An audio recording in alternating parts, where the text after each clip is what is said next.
YouTube చూస్తున్న వీక్షకులకు నమస్కారం. కొంతమందిలో యూరిన్ అనేది స్ట్రాంగ్ స్మెల్ రావడం, అంటే పోసిన తర్వాత తీవ్రమైన స్మెల్ అనేది రావడం అనేది జరుగుతూ ఉంటుంది.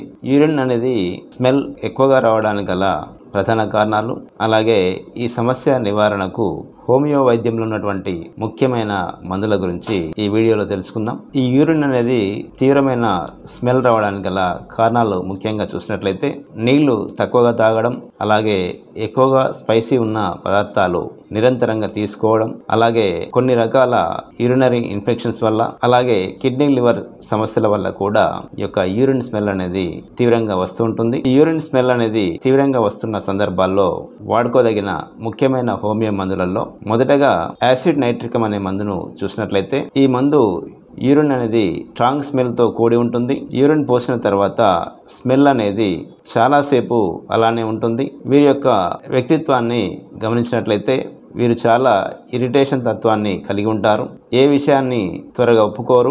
వారితో ఏదైనా వాదించినట్లయితే తీవ్రమైన కోపానికి గురవుతుంటారు. అలాగే యూరిన్ పోసేటప్పుడు కూడా తీవ్రమైన మంట కూడా వస్తుంటుంది. అలాగే వీరికి ఫిషర్, పైల్స్, అలాగే వాట్స్ లాంటి సమస్యతో కూడా వీరు బాధపడడం చూడవచ్చును. ఇలాంటి లక్షణాలు కలిగి ఉండి స్ట్రాంగ్ యూరిన్ అనేది వస్తూ స్మెల్ అనేది అధికంగా ఉన్న సందర్భంలో ఈ యొక్క యాసిడ్ నైట్రికం అనే మందు చాలా బాగా పనిచేస్తుంటుంది.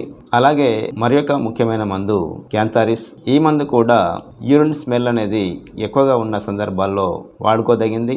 వీరు మూత్రం పోస్తున్నప్పుడు మూత్రం అనేది సాఫీగా రాకుండా చుక్కలు చుక్కలుగా వస్తుంటుంది. అలాగే మూత్రం పోస్తున్నప్పుడు మూత్రం పోసిన తర్వాత కూడా మంట అనేది ఎక్కువగా ఉంటుంది. ఇలాంటి లక్షణంతో పాటు యూరిన్ స్మెల్ అనేది అధికంగా ఉన్న సందర్భంలో ఈ యొక్క క్యాంథారిస్ అనే మందును వాడుకొని ప్రయోజనాన్ని పొందవచ్చును.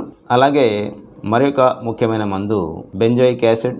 ఈ మందు కూడా యూరిన్ అనేది పోసిన తర్వాత తీవ్రమైన స్మెల్ అనేది వస్తుంటుంది. అలాగే వీరికి కీళ్ళ నొప్పులు అధికంగా ఉంటాయి. కీళ్ళు వాపుతో కూడి ఉంటాయి. మూత్రం కూడా పోస్తున్నప్పుడు మంట కూడా వస్తుంటుంది. ఇలాంటి లక్షణాలు కలిగి ఉండి మూత్రం అనేది స్మెల్ ఎక్కువగా వస్తున్న సందర్భంలో ఈ యొక్క బెంజోయిక్ యాసిడ్ అనే మందు చాలా బాగా పనిచేస్తుంటుంది. అలాగే చివరగా మరొక ముఖ్యమైన మందు సెపియా.